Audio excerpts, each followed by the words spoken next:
Enfim, olha só, eu achei um comentário em português interessante. No budismo, a laranja, ou mais precisamente o açafrão, era a cor da iluminação, o mais alto estado de perfeição. As cores, lembrando que o mais alto estado de perfeição é o mais alto tangente de perfeição, porque perfeição a gente não atinge, né? Só para nirvana, essas coisas. As cores açafrão das vestes a serem usadas pelos monges foram definidas pelo próprio Gautama e seus seguidores no século 5 a.C. Ou seja, não é só assim as cores que os monges usam, não. O Gautama que confeccionou a cor açafrão para os seus discípulos. O manto e sua cor é um sinal de renúncia ao mundo exterior e compromisso com a ordem. O monge candidato com seu mestre aparece primeiro diante dos monges do monastério com suas próprias roupas e com seu manto debaixo do braço. E pede para entrar no pedido. Ele então faz seu voto, veste e as vestes. Em sua tigela de esmolas sai para o mundo.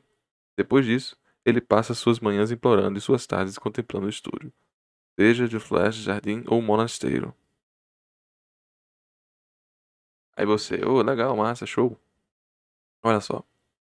De acordo com as estruturas e comentários budistas, o corante do manto pode ser obtido a partir de 6 tipos de substâncias: raízes e tubérculos, plantas, cascas, folhas, flores e frutos.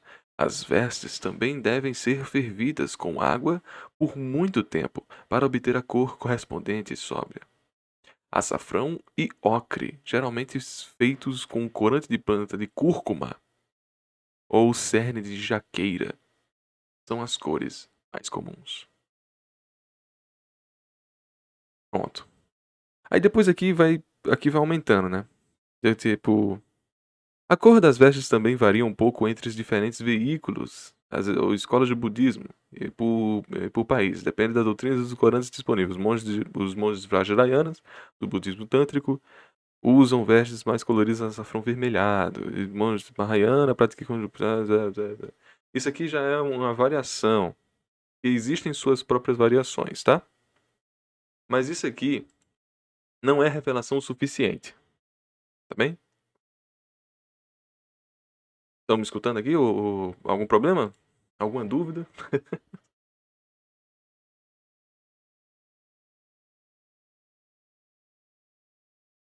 Se não há dúvidas, eu vou prosseguir, tá? Vocês já escutaram quando se dá o comentário de que é uma renúncia ao mundo exterior e compromisso com a ordem?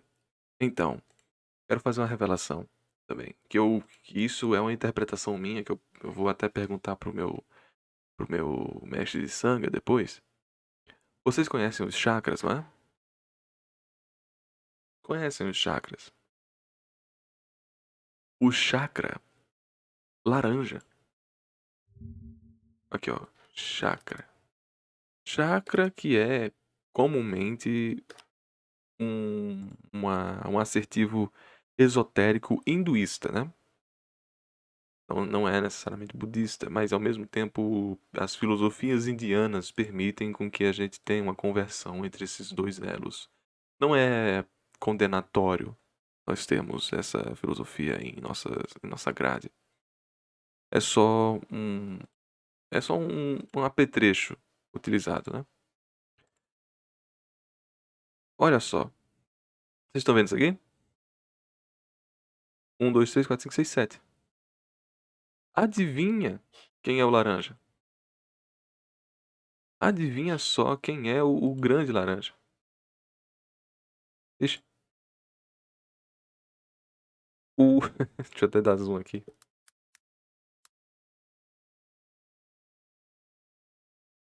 Será que se eu conseguir abrir uma nova aba fica melhor? Não. Abrir imagem, novo guia, né? Olha só, gente. Nós temos os 7 chakras, né? E suas respectivas cores. A lenda de Aang. Eu gostaria de comentar de que, olha que coisa, o açafrão, que seria uma cor alaranjada, é justamente o sacral. O sacral, ele é conhecido, se eu não me engano, por Svatisdana. Svatisdana, ele é como eu posso dizer, o chakra mais sensitivo de todos, porque ele é correspondente à genitália. Ele é o responsável pelo valor sexual nosso. Enquanto os outros chakras, eles são ativados de uma forma mais difícil, você tem um contato, você tem um contato fácil com o frontal, que é o ocular, e o cardíaco também. Mas os outros, para você ativá-los, é bem difícil. O sacro não, o sacro ele é bem imediato. Muitas pessoas têm uma ativação diária sobre ele, né? Para terem um contato tântrico. E aqui, como ele disse, é uma renúncia ao mundo. Por isso que o budismo tem um valor tão fatalista para a sexualidade. Porque estar em torno dos ensinamentos budistas é esse voto ao sacro, sabe? Então, por isso que se vela tanto questão de budismo e sexualidade.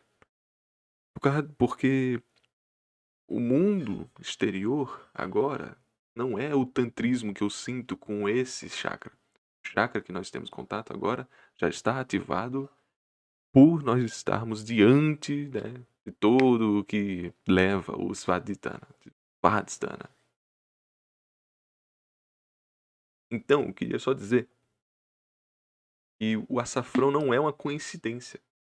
É um voto de silêncio à sexualidade. É uma devoção fecundativa. Partoridade não, mas de fecundação. Estamos a fecundar o mundo. Ui, ui, que bonito, não é mesmo? Enfim, queria só dar esse take pra vocês sobre o açafrão, que o cara simplesmente deixou de lado.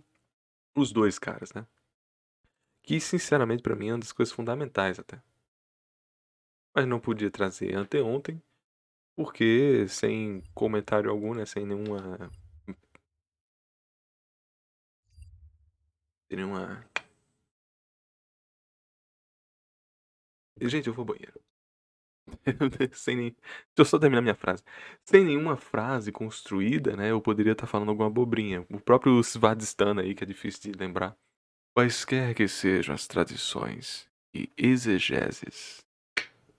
Exegeses, para quem não sabe, são postulações, né? São escritas baseadas em trechos sacros.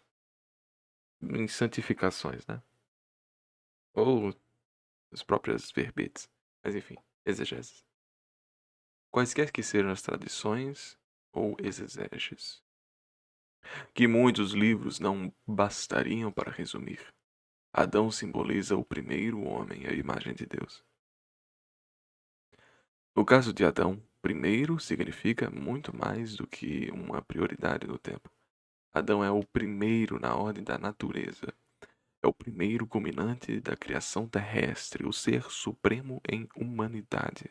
Portanto, nesse caso, primeiro não significa de modo algum primitivo. A palavra não evoca em nada o pitecan, pitecantropo. Peraí. Peraí, que agora me superaram de novo, né? Pitecantropo. Me superaram de novo, guys. Peraí que. Fui superado mais uma vez aqui, peraí. Homem de Java foi o primeiro espécime do Homo erectus a ser descoberto. Fósseis desse hominídeo foram descobertos na ilha de Java entre 1891 e 1892. Eugênio Dobius, a equipe de escavação descobriu dele. Ah, eu acho que isso aqui é referente a nome do fóssil de primata encontrado. É Homo erectus, no caso, né? Eu acho que ele tá comentando de que isso aqui seria o mais antigo ascendente nosso, né? Tipo, não, eu não tô falando do first human ever made in the history. Eu não estou falando do pitecantropo. Essa aqui foi deep, hein, guys? Sintema, eidolomotor e agora pi- pitecantropo. Lembrando também do esquizoide lá, né? Também tinha, né? Black Pill pela manhã, né, cara? Também, na medida em que os responsáveis por toda uma linhagem que dele linhagem descende, sua primazia é de ordem moral, natural e ontológica, ontologia.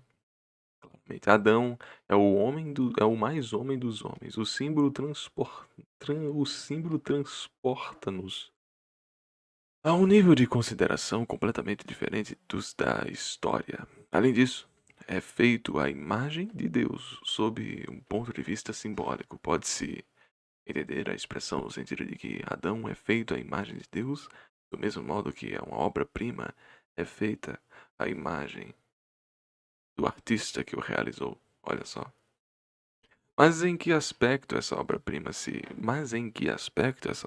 assemelharia mais particularmente ao seu criador, se não fosse por aquele que Deucalião não logrou conseguir pela aparição do espírito na criação pela animação da matéria?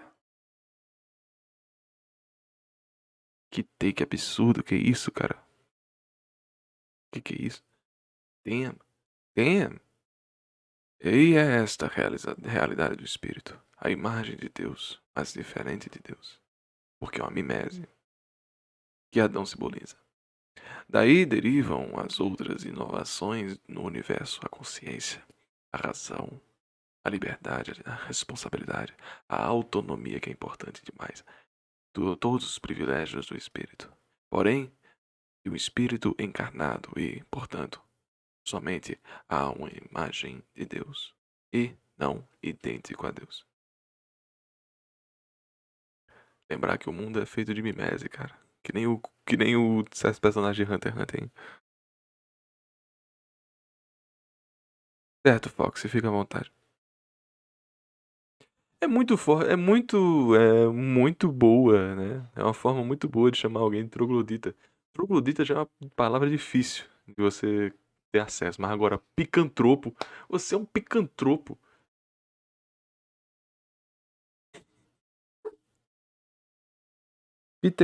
É pité, né? Pitecantropo. Você é um pitecantropo. Você lembra de piteco? Sabe? Me lembra de piteco? Piteco. Aí pitecantropo, pronto. É isso.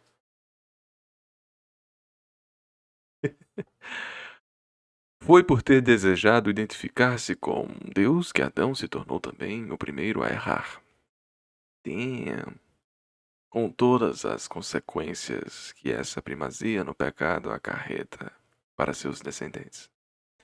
O primeiro em ordem é sempre, de certa maneira, a causa de tudo o que deve derivar nessa ordem.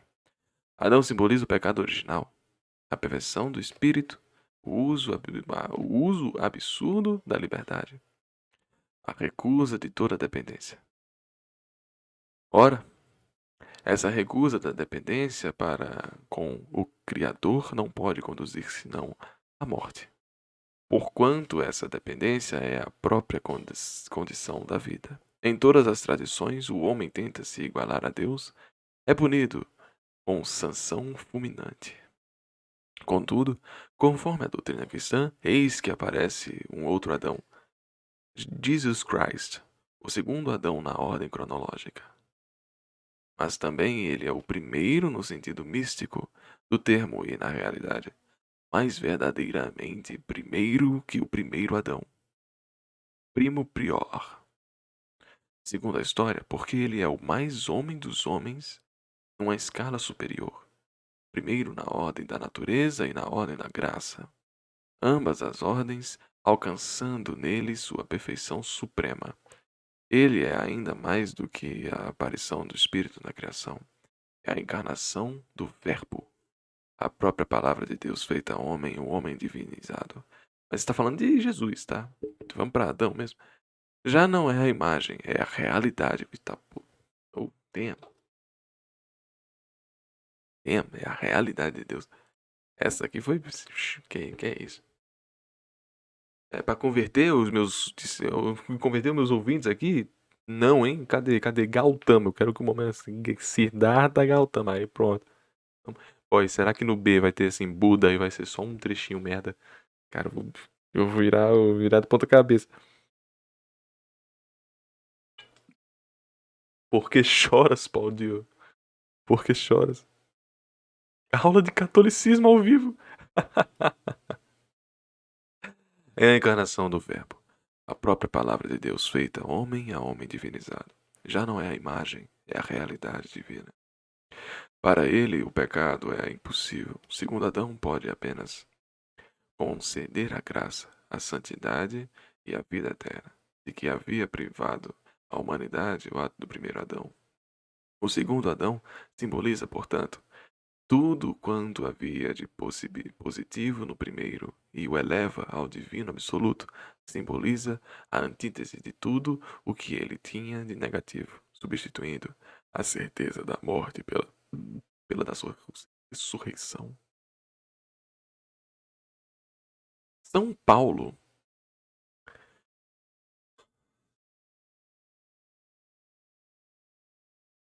não me lembra, não me lembro do Rogério Ceni, cara. São Paulo magnificou essa antítese em diversas passagens. O primeiro homem, Adão, foi feito alma vivente. O último Adão tornou-se espírito que dá a vida. Primeiro foi feito não o que é espiritual, mas o que é psíquico. O que é espiritual vem depois. O primeiro homem, tirado da terra, é o terrestre. O segundo homem vem do céu. Coríntios. São Paulo escreveu e está grafado em Coríntios. Olha que bonito. Olha que bonito. Mas vamos lá, né? Há uma estreita relação entre o primeiro Adão e o Cristo novo Adão. Opa, new voices are coming. Não tá nem sinalizando quem foi que deu follow aqui. Que coisa chata. Mas obrigado pelo follow, tá? Há uma estreita relação entre o primeiro Adão e o Cristo novo Adão.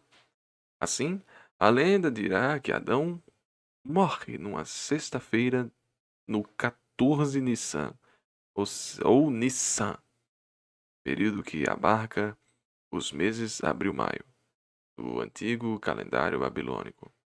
Na nona hora, prefigurando desse modo a morte do Cristo. Cara, que bizarro. Sexta-feira 14, né? Bizarro. Se fosse de sexta-feira 13, ia ter uma explosão aqui, ó, na minha cabeça agora, mas é sexta-feira 14.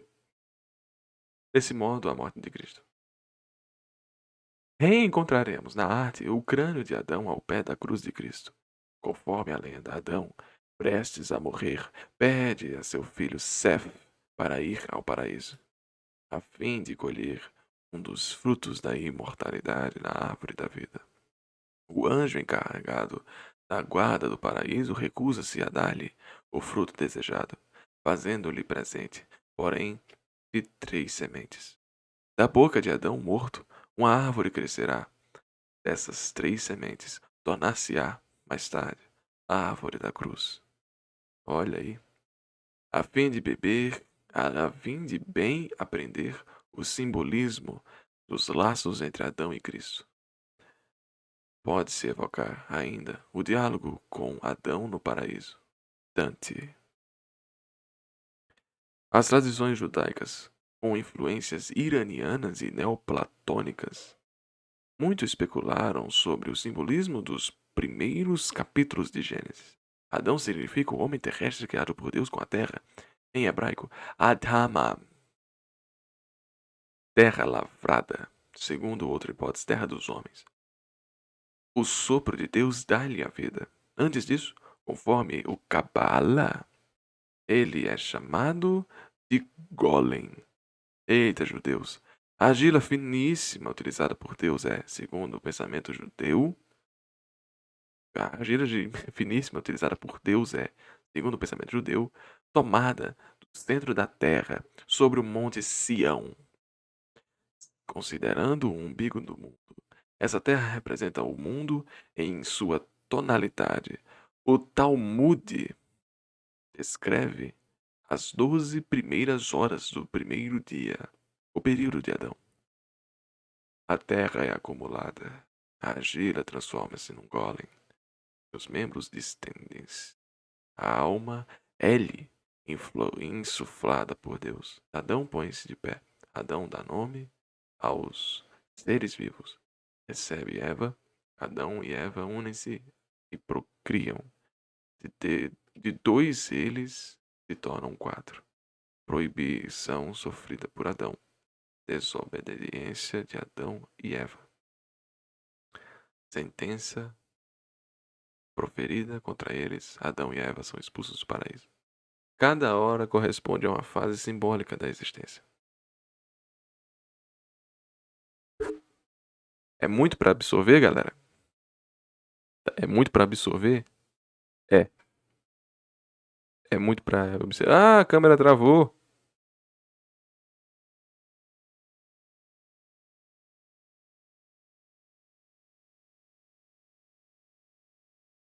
A câmera travou, gente, desculpa. É muito pra absorver? É. É muito pra absorver, tá?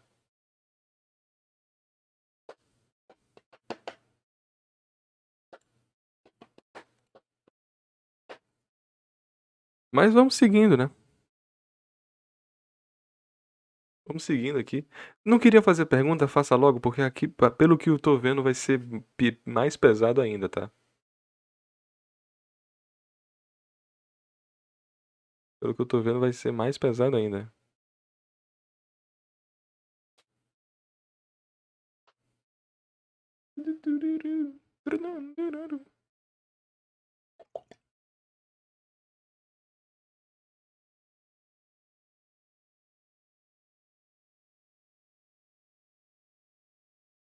Vou prosseguir aqui com esse Haggadah. A Haggadah não se atém estritamente aos textos bíblicos, ou melhor, pretende compensar a contradição entre os dois textos de Gênesis 1, 27 e 2, 21, que afirmam, por um lado, uma criação simultânea do homem e da mulher e, por outro, apresentam uma criação de Adão anterior a de Eva. Eva tirada de sua costela de Adão. Então. Segundo Haggadah, a mulher criada simultaneamente com Adão teria sido Lilith. Adão e Lilith não se entendem. Caim e Abel disputam a posse de Lilith. Então Deus reduziu a pó o primeiro homem e a primeira mulher. Depois recriou o primeiro lugar, o homem, e o homem subdivide-se em macho e fêmea. Ah, eu lembro, eu lembro de comentário. Aí vem pra galerinha cristã aí. Lilith é meme, né? Eu lembro de uma galera dizendo que Lilith é meme. Que não bate, sabe? Que não existe isso aí é uma interpretação erradaça. Que isso é só um. É non-canon. Porque ele mesmo acabou de dizer aqui que não é estritamente bíblico, né? Acabou de dizer que não é um negócio bíblico. Isso aí, e Lilith é uma bizarruda na cabeça da galera. Luluva. Luluva. Queria até saber se Luluva é bíblica também. Lilith é só judia. Ah, pode ser, só judaica, né? Não sei. Aí fica aí pra mão dos católicos. Posso perguntar depois pros afincos aí. Adão e Lilith não se entendiam. Caim e Abel disputaram a posse de Lilith. Caim e Abel estavam lutando pela titia. Então Deus reduziu a pó o primeiro homem e a primeira mulher. Essa tia aí, né? Conforme a primeira narrativa da criação de Gênesis, Adão aparece sobre um aspecto bissexual. Acho que é andrógeno, não bissexual. Conforme a primeira narrativa da criação de Gênesis, Adão aparece sobre um aspecto bissexual. Segundo certos autores, ele é hermafrodita. No Midrash Benlist Rabba, diz que Deus criou Adão ao mesmo tempo macho e fêmea, sentindo idêntico a apresentado no Cabala, que, além disso, fala de Deus sobre o duplo aspecto de rei e rainha. Platão descreve o homem como um ser esférico que gira como uma roda. Em sua origem, foi também hermafrodita. Pronto, é isso aqui. Eu já ia comentar. Não necessariamente de Platão, tá? Não tinha Aristóteles aqui na minha cabeça. Mas, esse lance do virou lacração. Esse lance do hermafrodita é muito salientado por cristãos biólogos. Muito salientado por cristãos médicos. Porque, para quem não sabe, na nossa formação fecundada no útero, nós estamos num período em que não temos o gênero ainda definido. E depois a gente define o gênero, entendeu? Por isso que nós temos homens, temos mamilos, sabe? Porque por um breve momento somos hermafroditas a ponto de não ter nenhuma definição sexual. E depois a gente alavanca para ser ou XY ou XX, né? Mas já está predeterminado que vai ser alguma coisa. Pelo menos na correção comum de 98% da população, né? Os outros que são hermafroditas, infelizmente, têm que arcar com o seu XYY, XXY e suas dificuldades. Mas é muito utilizado de que, tipo, ele era tanto macho quanto fêmea ao mesmo tempo, porque na própria simulação de criação humana que nós temos de hoje, nós, por um breve período, também somos assim. É, tem definição. Já achei que eu ia falar que Jesus era trans. Não, legit, isso aqui também é usado por pessoas que querem difamar a Bíblia de que é trans, tá ligado? Mas aí eu acho que se a gente falar isso, que Jesus seria trans, que Adão seria trans, que Adão segundo, Adão primeiro, você tá falando que os dois são a mesma coisa, aí a gente já. Eu acho que isso aí já é gnosticismo completo, isso aí, cara. Isso aí já é gnosticismo completo, isso aí. Não tem nem o que fazer.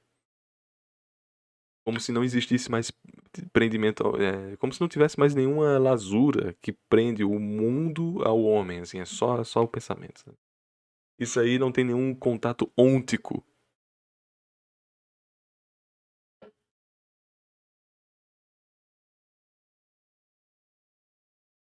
Mas vamos lá, né?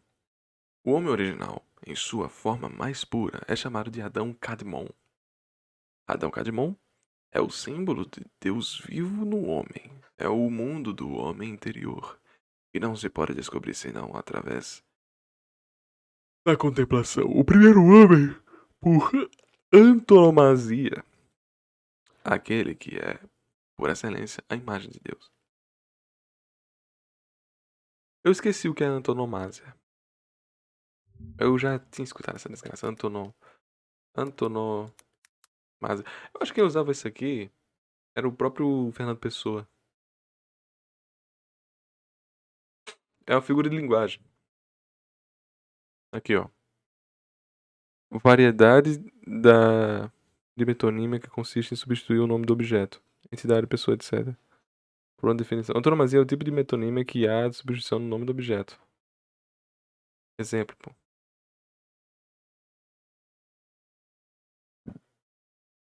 Ah, tá. Recurso estilístico que consiste em usar um nome próprio como se fosse comum. Alcunha. Tipo, o poeta. Não tem o pai dos pobres? Vamos falar dos pais dos. Não tem aqui, tá? A imagem não tem, não. Getúlio Vargas, tá?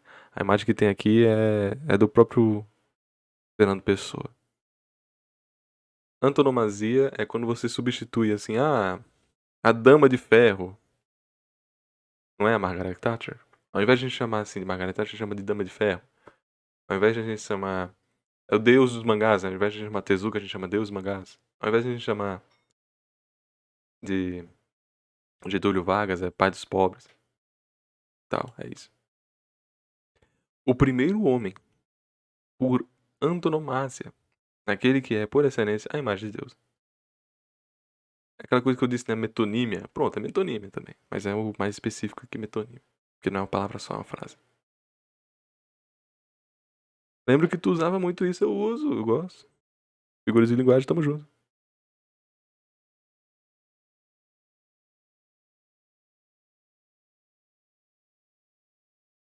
Quando você fala faz o L, você também tá usando uma autonomásia? Vamos falar do faz o L? Não, não é.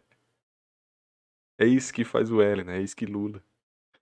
Mas essa interpretação da Cabala não é a dos exegetas cristãos que encontram nesse termo unicamente o primeiro homem histórico.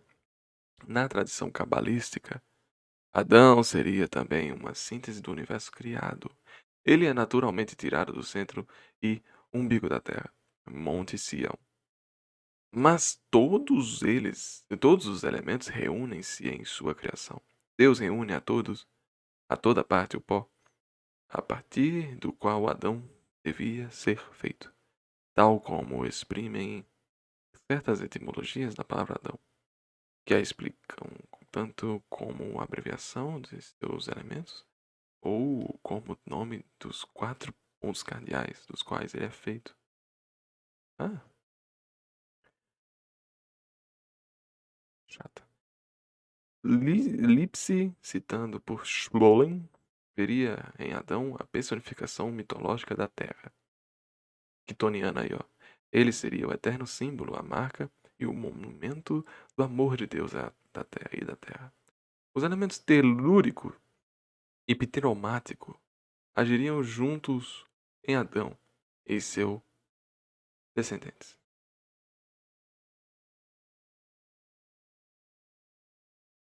Adão é igualmente o símbolo do primeiro homem e das origens humanas. Conforme outras tradições, o homem primordial é representado na galha pelo dispater, palavras de latino e não celta, do qual todos os gauleses se dizem descendentes. Beijo, Gaule. Beijo, gaulesa e beijo. Há na Irlanda, como em muitos outros países, diversos homens primordiais ou ancestrais míticos. Em primeiro, um para cada raça das quais invadiram a Irlanda. O país conhece 5 ondas invasoras, de acordo com os anais do Lebor Cabala, ou Livro das Conquistas. Os dois principais parecem ter sido Tuan Mac Cardin, que passou pelos estados sucessivos de Javali, Falcão e Salmão, e Fintan, o poeta e grande juiz desse mundo. No que concerne à sabedoria, ele foi, sem dúvidas, o único homem justo que restou após o dilúvio. Olha só, não foi para a barca, né? O tal do Fintan aqui, olha só. Para cada grande época histórica, há um homem primordial que desempenha o papel de um novo Adão. Na análise de Jung, Adão simboliza o homem cósmico, fonte de todas as energias psíquicas, mais frequentemente visto sobre a forma de um velho sábio. Adão corresponde ao arquétipo do pai e do ancestral. É a imagem do ancião, de insondável sabedoria proveniente de uma longa e dolorosa experiência. Pode, eventualmente, tomar nos sonhos e figuras de um profeta, de um papa, de um sábio, de um filósofo, de um patriarca ou de um peregrino. A aparição do velho sábio simboliza a necessidade de integrar a terra à sabedoria tradicional. Olha, que é isso, cara? Que take. Não, esse take aqui, peraí que vamos. Galera, hora de passar, ó. Hora de, ó.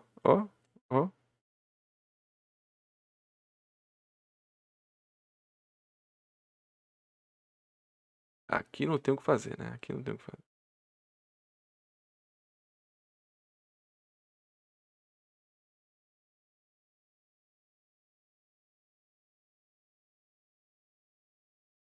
A aparição do velho sábio simboliza a necessidade de interagir, de integrar a terra e a sabedoria tradicional.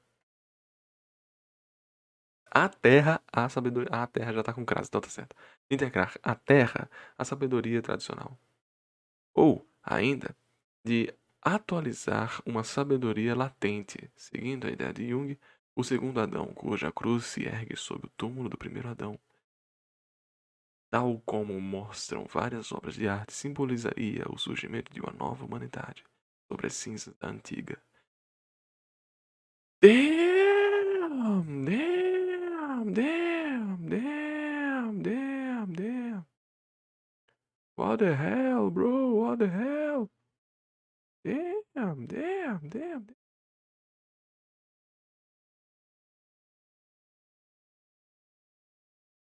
Damn.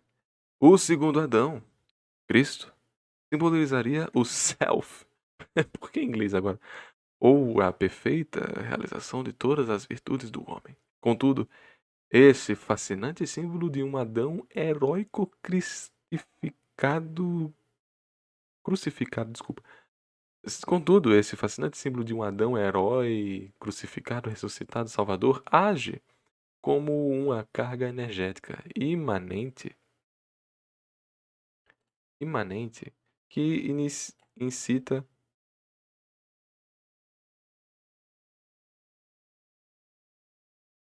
incita uma transfiguração interior. O mistério de Jesus surge no interior, por inteiro nessa necessidade que cada um encontra em si mesmo de crucificar sua parte mais preciosa, de mortificá-la, de encarnecê-la e reduzi-la a cinzas. E graças a essa crucificação, de receber a graça de salvação. E é por isso que o coração do homem está incessantemente ensanguentando e luminoso, sofredor e glorioso, morto e ressuscitado. Esse é o momento que o cristão chora, né, velho? Ele disse, guys, é isso.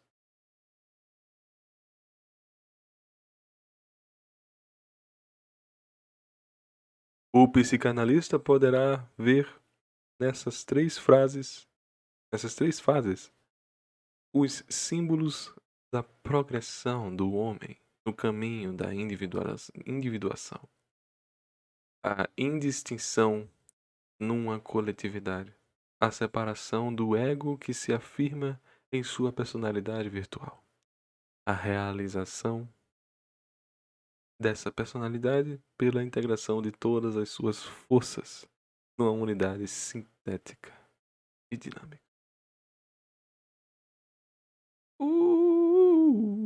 I know. É, galera, quem não virou cristão não vira mais, né? Pelo visto.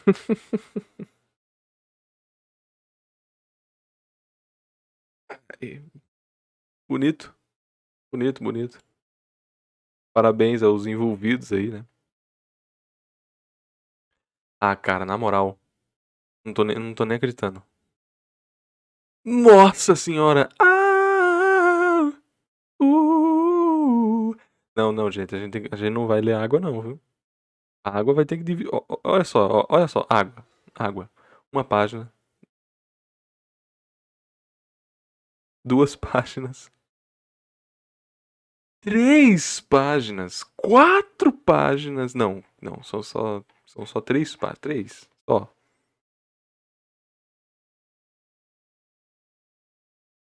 Uh, Pensando num overthink em Eva aqui, especialmente considerando Kaoru como uma espécie de crise espiritual de oposição de crise material. Live da água, né, cara? A live da água vai ser especial, guys. Amanhã a gente tem a live mais especial desse negócio aqui. É como tu falou, dá pra fazer um livro inteiro só sobre água, dá? Com facilidade, tá? Acho que dá até pra fazer um livro inteiro sobre água doce. Água potável. E isso é só comentando em... Eita, pô. Cara, eu só bati o olho, eu só bati o olho. Olha o que eu vi aqui. Olha o que eu vi aqui, eu só bati o olho, pô.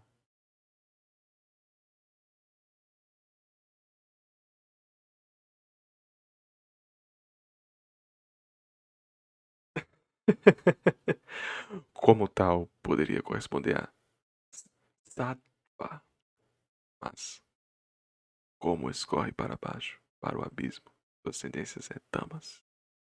Como se estende na horizontal, sua tendência é ainda rajas. A água é a matéria-prima. Crite. Tudo era água. Dizem os textos do cara.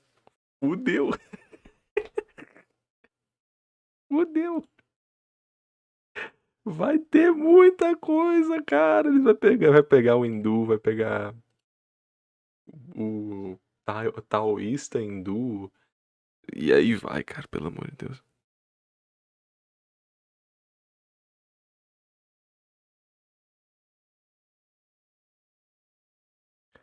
A água vai matar. Mas por enquanto que a gente não tá em água, né?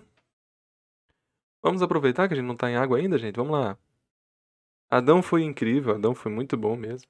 Adão foi espetacular. E eu não tinha, eu como um não cristão, sinto-me surpreso sobre esse take de nova humanidade, né? De Adão por Adão.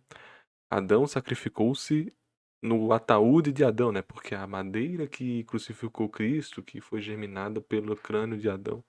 Eu não tinha, eu não tinha isso aí, eu achei interessante. Aerolito. No Chapolin, a aerolita considerado uma teofania, uma manifestação de um mensageiro do céu. É como uma centelha do fogo celeste. Centelha de centinha aí, ó. Um grão de divindade caído sobre a terra. Olha, segundo as crenças primitivas, os astros eram, com efeito, divindades. As parcelas que deles se desprendiam eram como sementes. Os aerolitos desempenham função análoga à do anjo, estabeleceram uma comunicação entre céu e terra. O aerolito é um símbolo de uma vida superior que se faz lembrar ao homem como um chamado ou que com ele se comunica. Bonito. Afrodite, Vênus, deusa das mais sedutoras belezas, cujo culto de origem asiática é celebrado em inúmeros santuários da Grécia, principalmente da ilha de Cítera, filha do sêmen de Urano, céu, derramado no mar, após a castração do céu por seu filho Cronos. Daí a lenda do nascimento de Afrodite que surge da espuma do mar. Né? Esposa de Hefesto, o coxo, o cara mais corno do mundo. Por ela ridicularizado em várias ocasiões. Afrodite simboliza as forças irreprimíveis da fecundidade. Pegou esse take? A força irreprimível da fecundidade. O fogo do dia, do safe day. Hoje pode, meu filho, hoje pode. Não em seus frutos. Espuma, né? Espuma, né? Vocês entenderam. Não em seus frutos, mas no desejo apaixonado que esconde entre os vivos. Por essa razão, é muitas vezes representada em meio às feras que as escoltam, como neste hino de Homero, onde o autor começa por revocar seu poder sobre os deuses e, a seguir, fala em seu poder sobre as feras. Ela faz perder a razão até mesmo a Zeus, que ama o raio, a ele, o maior dos deuses. Mesmo esse espírito tão sábio, ela o ilude quando quer. Alcançou a ida das 1000 fontes, a montanha mãe das feras. Atrás dela, puseram-se a caminhar, fazendo-lhe festas. Os lobos cinzentos, os leões de pelo, uh, não sei porque pelo tá certo, os ursos e as panteras céleres, insaciáveis de filhotes de corça. Ao vê-los, ela regozijou-se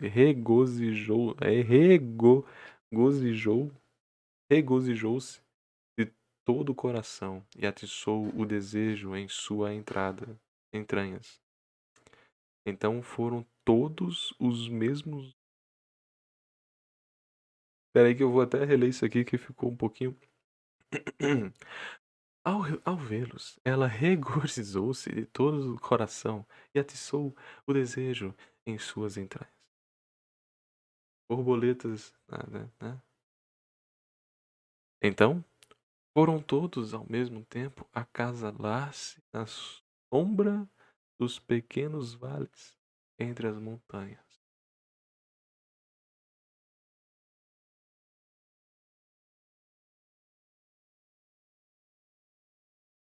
Damn!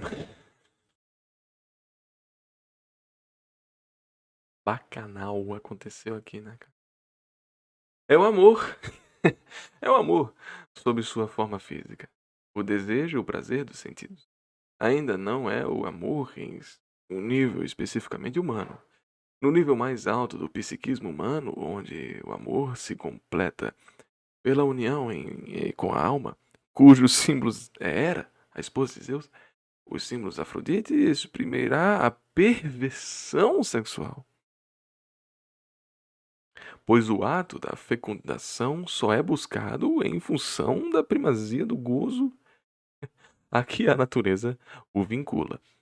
O ato da fecundação não está fecundando ninguém, é só pela primazia do gozo. Assim, a necessidade natural exerce-se perversamente.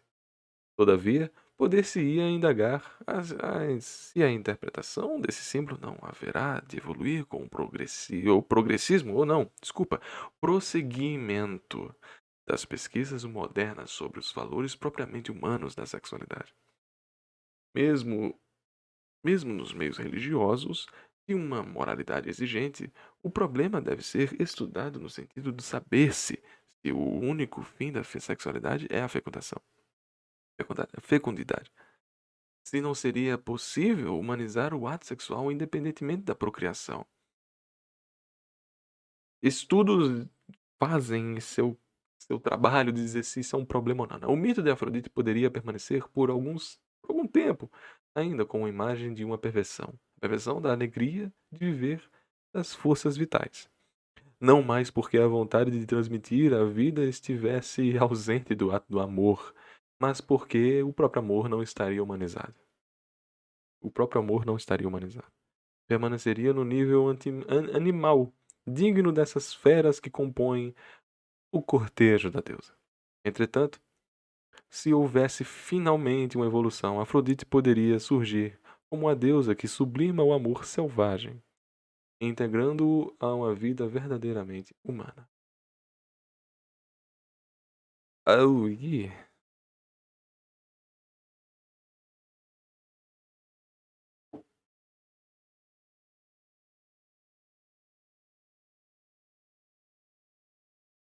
É engraçado que foi de Safron pra isso, não é verdade? Acontece, gente. Eu não lembro agora de uma boa representação visual, lúdica de Afrodite. Autodeclarada.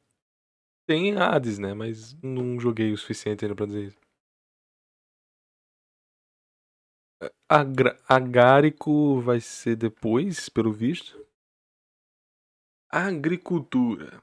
O último de hoje, tá, gente? Agricultura. Em alguns textos irlandeses, diz-se que os deuses são artistas e os não deuses agricultores. Deuses são artistas e os não deuses são agricultores.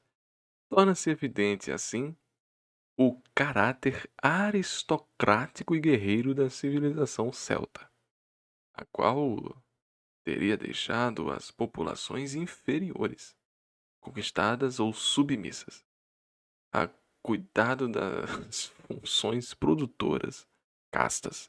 Os irlandeses da Idade Média estimavam a riqueza, não em culturas, mas em gado. O pastor tinha todas as honras, não o lavrador. A agricultura tem como emblema as cornucópias, um arado ou uma enxada ao pé de um arbusto, como divindade. Uma ceres coroada de espigas, como elementos regulador. O círculo do zodíaco. A agricultura simboliza a união dos 4 elementos, cujo casamento condiciona a fecundidade, a terra e o ar, a água e o calor. Os cultos agrários são inumeráveis. Estão entre os mais primitivos e são muitos ricos em símbolos. A agricultura, porém, na hierarquia social, parece ter se mantido sempre numa classe inferior, ao passo que o pastor, o nômade, tinha a mesma dignidade que o guerreiro. Corresponde ao ventre. Cara, a agricultura é muito maior do que isso, né? A agricultura é expressivamente.